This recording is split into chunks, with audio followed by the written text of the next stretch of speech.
Morning from ఎడూరు. ఎంత ఉన్నారమ్మా? ధన్యవాదాలు.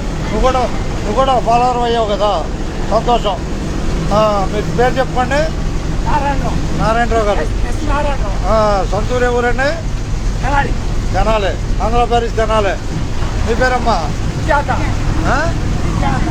సుజాత గారు, ధన్యవాదాలు. మనం తెనాలి కొత్తూరు బస్సు నుంచి ప్రయాణం చేస్తున్నాం. ఇప్పుడు ప్రస్తుతం మనం చూసే ఊరు ఎడూరు చూస్తున్నాం. కనపడుతుందిగా. ఈ ప్రయాణాన్ని చూసేవాళ్ళు ఎంత 8,000 మంది ఉన్నారమ్మా? చెప్పు. 8,700 మంది ఉన్నారంట. 8,900? 8,900 మంది ఉన్నారు. ఈ చూసేవాళ్ళు ప్రపంచవ్యాప్తంగా ఉన్నారు, అన్ని దేశాల్లో. అట్లాగే మన ఆర్టీసీకి అడ్వర్టైజ్మెంట్గా చూస్తున్నాం. మన బస్సు ఎక్కడుంది, ఏంది, ఏ బస్సు ఎక్కడ తిరుగుతుంది, అవన్నీ చెబుతూ ఉంటాం. ఇది ఒకటే కాదు. నారాయణరావు గారికి ధన్యవాదాలు. మీరు ఏం చేస్తారు? ఏం చేయరా? ఓకే, ధన్యవాదాలతో. మీ వీడియో అందరూ కనపడుద్ది ప్రత్యేకంగా. బస్సు ఎక్కినందుకు ధన్యవాదాలు. రాబోయే స్టేజ్ సంపరే ప్రత్యక్షంగా కనపడదు కదా. అది చూడండి, ప్రత్యక్షంగా కనపడుతుందా? అది అంతే. సినిమా చూసినట్టు ఉంటుంది. జంపన్ చెరువు దగ్గర ప్రయాణం. జంపన్కి 2 నిమిషాల్లో రాబోతున్నాం.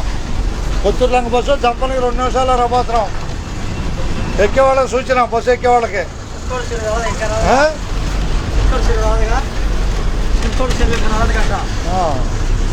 అందరూ ధన్యవాదాలు. ఉన్నట్టే. ఏదండి? రావాలి. ఇది మీది చంపాడు కాలువ. చింతల చెరువు అంటే అట్టే వెళ్తారు. దేవుడి పాడుకెళ్ళి. చింతల చెరువు కాదు, మీరు అడిగింది చంపాడు కాలువ. మర్చిపోయారు. ఐసర్ పండు నేతలకే చెప్పిన మాట మర్చిపోయినట్టు అవుద్ది.